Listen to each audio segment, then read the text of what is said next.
Hey everybody, it's Mike with Monkey Fab, and I just wanted to go over some PTFE stuff.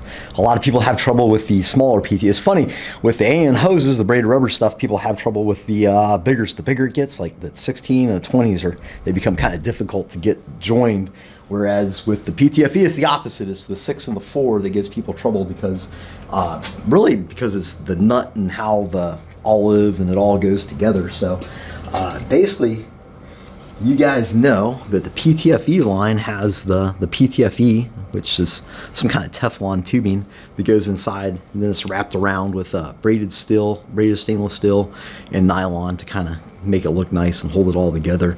And yeah, so what happens is you put the nut on, and then you put the olive over top of the plastic, but under the stainless steel and the nylon, so it just kind of sits on there like that.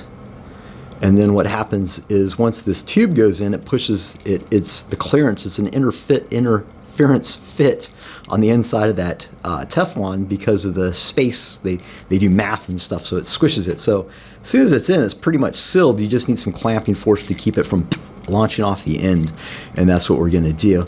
But I just want to go over how to assemble these guys, or how I go about assembling these guys. When you get it, you're gonna get it like this. It's gonna have like a little fish mouthy guy because that's the way the cutters cut it. Pump. And you're gonna need these cutters, just like the video that's already on the website. Use these guys. You don't have to use these massive ones. They sell small ones at like Harbor Freight, Lowe's, Home Depot that are cheaper, and they're good for usually like -12 and below. You don't. I only have these massive guys because I have to cut -20 and -16. So anyway, yeah, you get the little fish mouth you got like this. And then the problem becomes getting the nut over this guy when it's got the fish mouth and blah, blah, blah, blah, blah, blah, blah, right? So there's a couple ways to do that. What I do is I'll cut it so it comes like this, and then I honestly just get it right. It's crunchy. And I just kind of, don't use your teeth, use a pair of pliers. I'm sure there's a dentist out there losing his mind right now. So then we basically try to make it a little more rounder is the idea. And then we got to shove it through this guy. So there's a couple ways to do it with the -4 and the -6. I'll show you with this guy because it's longer. What I'll generally do is I'll put, if it's a small length of hose, is I'll put both nuts on one side. So like I was making a power steering pump line because I tried to use our AN rubber because I like to push things to the extreme if it's my product and we're selling it to you. And even though I know it's 1,000 PSI on the pump there, it's in our rubber is only rated for 350. It did last about 500-600 miles. I think actually the heat got it because I don't have a cooler on the Volvo on the power steering pump. Need to add that. So anyway, that blew out. So not so good for high pressure. This stuff great for high pressure, great for ethanols and alcohols and whatever else you got to do. So anyway, the point being is I had to replace that rubber hose with some PTFE because I know this stuff will hold it.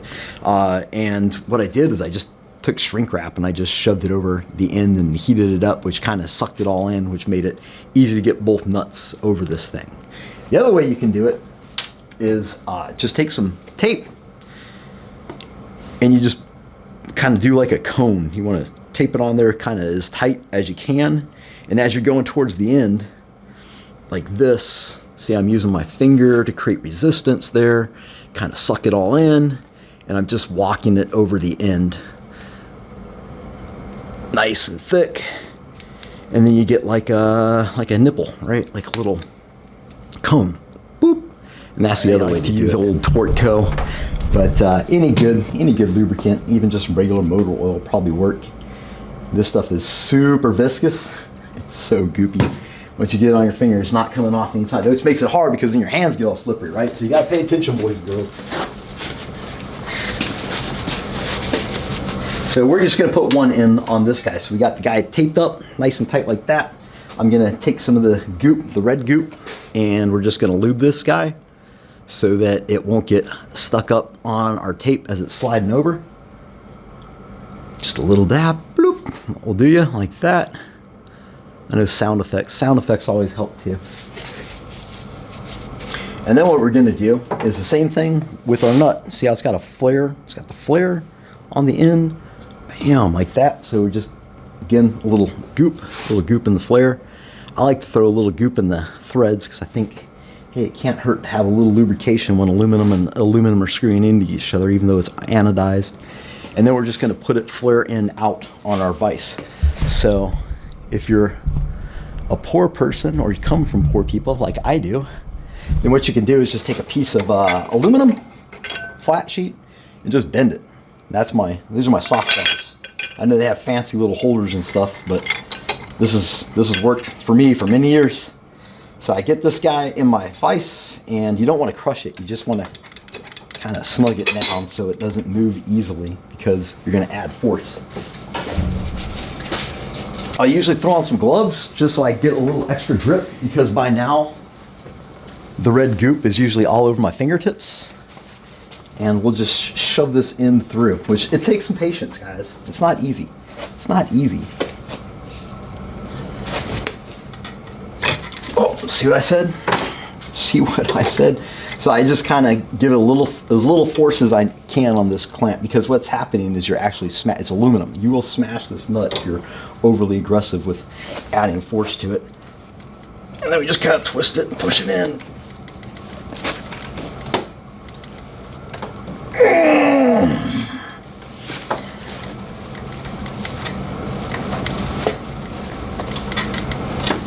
And like I said, you just got to be patient. Just keep on working it through.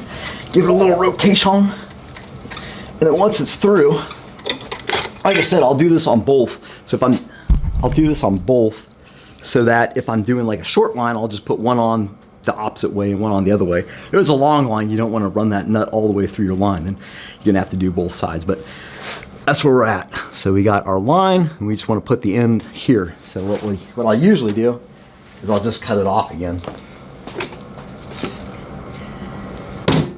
And we don't need, my cutters are getting kind of crappy and old.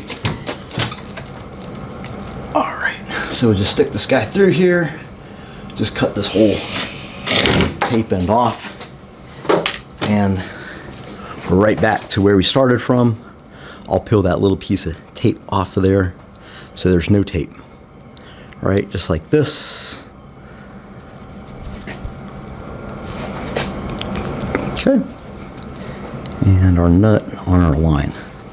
All right, so what we're gonna do is, same thing goes with this guy. I just put a little red goop on her, a little bit in the threads. Now what we gotta do is get our olive into here and then sink this guy inside of here.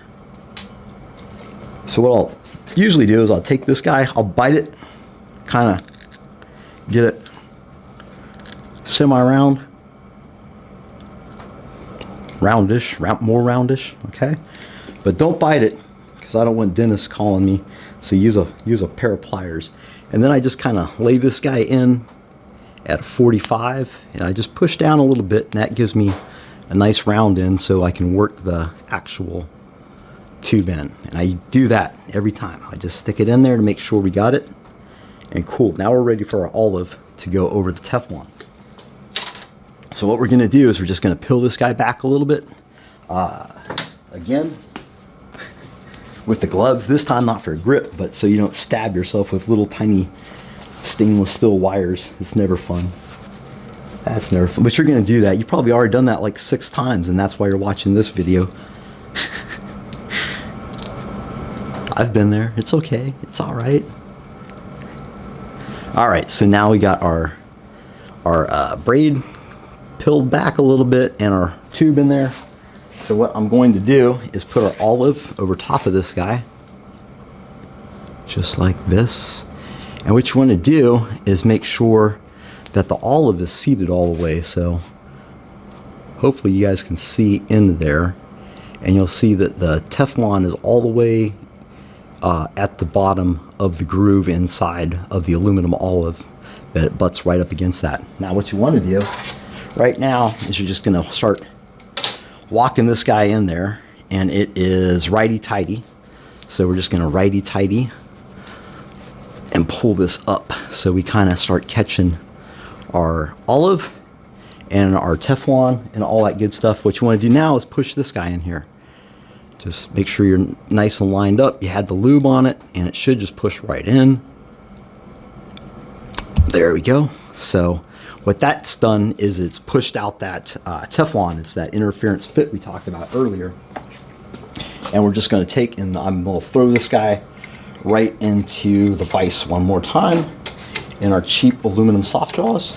Okay guys, so what I'm going to do now is I'm just going to take this guy, and we know it fits because we just did that, and I'm just going to lift it up. So if you guys look at it, actually, you should see, oh, it doesn't want to,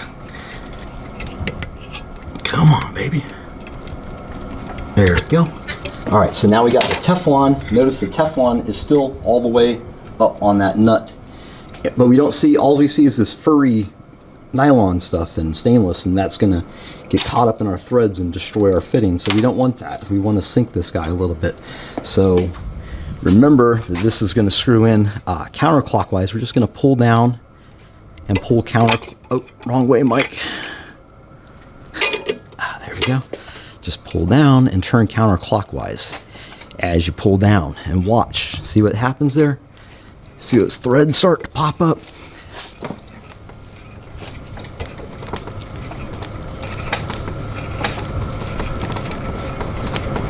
And that's what you want.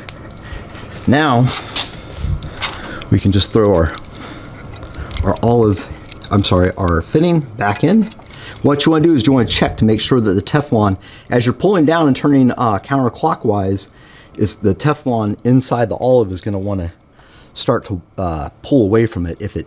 That's why I push this, because it kind of locks it in there. But just double check, because if it's pulled away from the top of the olive, and what I mean by that is right inside here, you'll see the Teflon and you'll see the top of the olive, and they're set how they're supposed to be set. If the Teflon is down in the olive, then you're going to need to kind of start over again.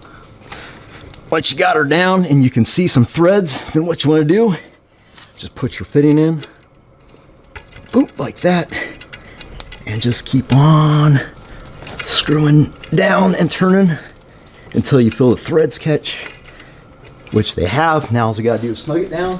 Which one is it? 6 socket? Yes.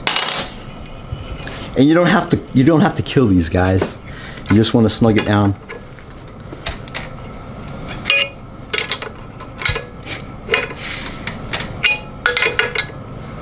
All right, you guys see, I'm not killing myself over here. We're just kind of giving a little torque, and you'll just feel it suddenly kind of tight, okay? And then, because I'm anal retentive and I like things to look nice, I kind of just back it up so the threads kind of match.